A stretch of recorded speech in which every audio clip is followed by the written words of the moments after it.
A disturbing new video of Dr. Umar An-Nabi, the doctor turned terrorist, has surfaced, revealing deeply radical and extremist views. In the footage, Umar is seen defending and rationalizing the concept of suicide attacks, describing them as misunderstood acts and attempting to portray them as religiously sanctioned as well.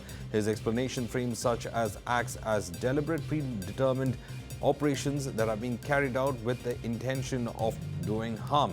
Now, for days now, News 9 has been reporting on Umar's role in influencing and radicalizing doctors and staff members of Al Falah University. This video strongly aligns with that pattern, offering a window into ideology he was allegedly spreading among medical professionals. The content of the video also raises serious concerns about the depth of the indoctrination that has been carried out when it comes to such networks and how certain religious leaders have been connected to this kind of radical preaching. News 9 would like to clarify that we do not vouch for the authenticity of this video at this stage.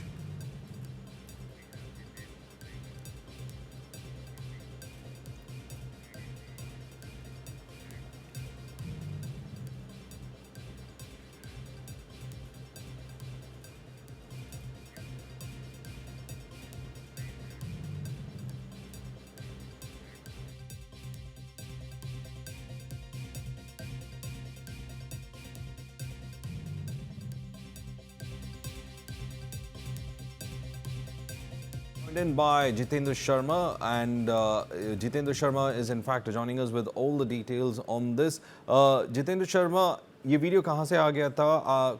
ये अभी viral हो रहा है और investigators क्या बोल रहे हैं इस वीडियो देखकर?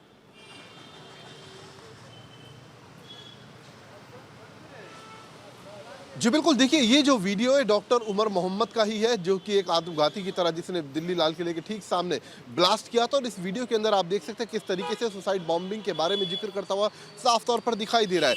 इसके अंदर वो बता रहे हैं कि आखिरकार किस तरीके से एक सुसाइड बॉम्बर काम करता है। तो कहीं ना कहीं ये जो वीडियो है वो इनकी जिहादी मानसिकता को दर्शाते हुए साफ तौर पर दिखाई दे रहा है। ये वीडियो ना सिर्फ डॉक्टर उमर मोहम्मद के सोशल मीडिया अकाउंट से जांच एजेंसियों को हासिल हुआ, बल्कि जो बाकी 3 डॉक्टर आदिल, शाहीन और इसके अलावा डॉक्टर मुजम्मिल हैं, इनके मोबाइल फ़ोन से भी ये वीडियो बरामद किया गया है।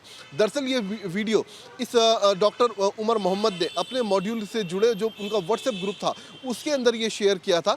और इस वीडियो को उसने खुद शूट किया एक बंद कमरे के अंदर, और उसके अंदर वो बता रहा है कि आखिरकार किस तरीके से एक सुसाइड बॉम्बर काम करता है। और इस वीडियो में अगर आप गौर से देखिए तो कहीं भी डॉक्टर उमर के चेहरे पर ना तो कोई खौफ ना कोई डर, एक भी निशान उसके चेहरे पर इस तरीके का दिखाई नहीं दे रहा। बेखौफ होकर वो इस वीडियो को शूट कर रहा है, जिससे साफ जाहिर होता है कि आत्मघाती हमले के लिए पूरे तरीके से डॉक्टर उमर तैयार था, वो पूरे तरीके से मन बना चुका था। और यही वजह है कि उसने इस पूरी प्लानिंग के अंदर रॉपिन किया। कल गिरफ्तारी हुई है एक दूसरी श्रीनगर से जिसका नाम दानिश है, उस नाम के शख्स को। और दानिश ने ही बाकायदा कार को बम के अंदर तब्दील किया था, उसने ही टिकर इसका तैयार किया था।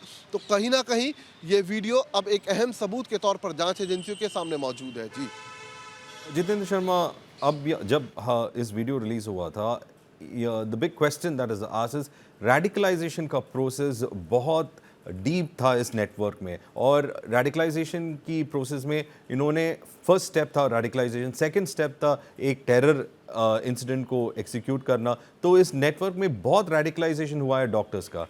Can you have more details on that?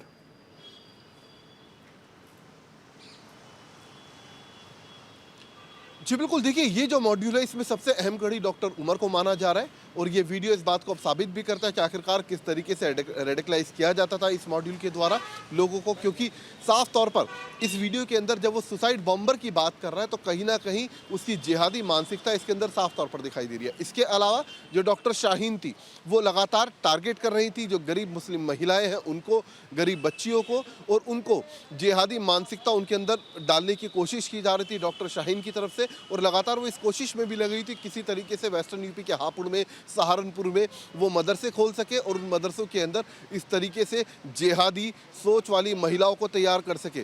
तो कहीं ना कहीं इस मॉड्यूल का पहले से ये मोटिव रहा है कि किसी भी सूरत में ख़ास तौर से महिलाओं को, नौजवानों को इनका ब्रेन वॉश किया जाए, इन्हें आत्मघाती हमलों के लिए तैयार किया जाए, इनको फंडिंग की जाए, बाकायदा पैसे का लालच दिया जाए। तो कहीं ना कहीं हर रूप में, हर तरीके से ये मॉड्यूल लगातार नौजवानों को टारगेट कर रहा था, उनका ब्रेन वॉश कर रहा था। जी इसमें इन्होंने जैसे बताया है, इनका वो थॉट प्रोसेस इतना बताया कि ये डॉक्टर्स सेल्फ रेडिकलाइज नहीं हुआ था। इसको एक रिलीजियस लीडर था, इसके पास एक मौलवी था इरफान, उन्होंने इनको इंट्रोड्यूस किया। और ये शॉकिंग फैक्ट है कि ये सब ऐसा प्रोफेशंस में है जो पब्लिक से देयर इज़ कांस्टेंट कांटेक्ट। सो इससे इन लोगों को ये नेटवर्क ऐसा रेडिकलाइजेशन थॉट्स को स्प्रेड कर सकते थे।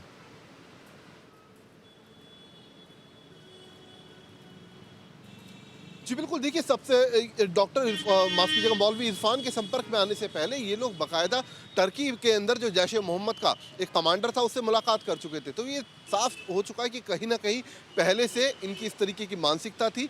इसके अलावा अगर आप इनके सोशल मीडिया अकाउंट्स को देखें तो साल 2011-12 से ही ये इस तरीके की जिहादी सोच वाले जो पोस्ट होते थे वो अपने सोशल मीडिया अकाउंट पर शेयर किया करते थे, इस तरीके की स्पीचेस शेयर किया करते थे। तो कहीं ना कहीं इनकी जो जिहादी सोच थी, इस तरीके की मानसिकता थी, वो पहले से ही थी, अचानक से नहीं हुई है। और कहीं ना कहीं जो मौलवी इरफान है उसे अब इस पूरे नेक्सस के अंदर एक तरीके से फंडिंग के तौर पर देखा जा रहा है कि कहीं ना कहीं जो इरफान था वो भी इस मॉड्यूल को फंड कर रहा था, क्योंकि वो लगातार जो जकात होती है उसके ज़रिए पैसा इकट्ठा करता था, इस मॉड्यूल को देता था। इस तरीके के जो रिकॉर्ड्स हैं वो फिलहाल जांच एजेंसी के हाथ लगे हैं और उन पर जांच एजेंसी अपनी तफ्तीश को आगे बढ़ा रही है। और जहाँ तक रेडिकलाइजेशन का सवाल है तो कहीं ना कहीं इस मॉड्यूल से जुड़ा हर आतंकी, हर शख्स पूरे तरीके से रेडिकलाइज था और वो उसकी कोशिश थी वो आगे जाकर और भी नौजवानों को, महिलाओं को इनको रेडिकलाइज करे। और यही वजह है कि लगातार ये लोग अपने सोशल मीडिया अकाउंट्स पर इस तरीके की पोस्ट को शेयर किया करते थे, जिहादी स्पीच वाले जो वीडियोस थे उनको शेयर किया करते थे ताकि ज़्यादा से ज़्यादा लोग इनके साथ जुड़े।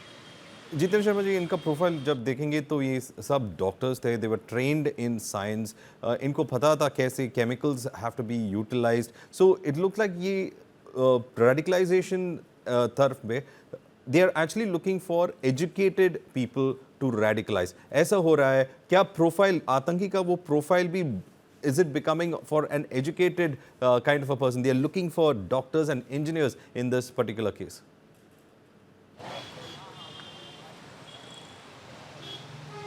जी बिल्कुल, देखिए इस मॉड्यूल ने एक बात अब बिल्कुल साफ कर दी, कहीं ना कहीं वाइट कॉलर जो टेरर है अब वो सामने आने लगा है। इस तरीके का मॉड्यूल अपने आप में बेहद हैरान कर देने वाला था जांच एजेंसियों के लिए भी, क्योंकि जिसके अंदर सभी डॉक्टर्स हो, बेहद पढ़े लिखे नौजवान शामिल हो, तो कहीं ना कहीं एक अलार्मिंग सिचुएशन ज़रूर है। और यही वजह है कि अब लगातार इस तरीके की सोच वाले जितने भी डॉक्टर्स हैं या फिर कहें अन्य प्रोफेशनल्स हैं वो इस वक्त जाँच एजेंसियों के रडार पर है और वो भी इन्हीं के बिहाफ पर, यानी कि इनके आधार पर जितने भी कॉन्टैक्ट नंबर्स या फिर के नाम जांच एजेंसी को पता चला है उन सभी से लगातार पूछताछ की जा रही है, जानने की कोशिश की जा रही है कि आखिरकार कहीं वो इस मॉड्यूल से जुड़े हुए तो नहीं है। तो कहीं ना कहीं एक अलार्मिंग सिचुएशन तो जरूर है, लेकिन जांच एजेंसियां पहले से ज़्यादा मुस्तैद और सतर्क भी दिखाई दे रही हैं। अगर आप बात करें, देखिए जो कल गिरफ्तारी हुई है जो जसीर वानी है, अगर आप उसको देखिए तो कहीं ना कहीं हाईली बताया जाता है कि वो न सिर्फ रेडिकलाइज था बल्कि काफ़ी टैकी भी था, क्योंकि उसे पूरी तरीके से ये समझ थी कि आखिरकार किस तरीके से एक ड्रोन को, एक कार को बॉम्ब के अंदर तब्दील कर सकते हैं, किस तरीके से सर्किट तैयार किया जाता है, उसको पूरी नॉलेज थी। और टेक्निकल सपोर्ट जो थी इस मॉड्यूल को ये जसीर एलियास दानिश ही दे रहा था। और जो डॉक्टर उमर था उसको केमिकल्स की काफ़ी नॉलेज थी और वो अपनी इस नॉलेज को, अपने इस ज्ञान को कहीं ना कहीं टेरर के लिए इस्तेमाल कर रहा था। तो एक तरीके से जांच एजेंसियों का मानना है कि बेहद पढ़े लिखे जो नौजवान हैं, जो डॉक्टर्स हैं, जब उनका मॉड्यूल सामने है तो ये एक अलार्मिंग सिचुएशन देश के लिए थी और वहीं जांच एजेंसियों के लिए भी। और यही वजह है कि अब जो जांच है अब इस दिशा के तरफ आगे बढ़ाई जा रही है। जी, Thank you, Jitendra, for in fact joining us with all those details.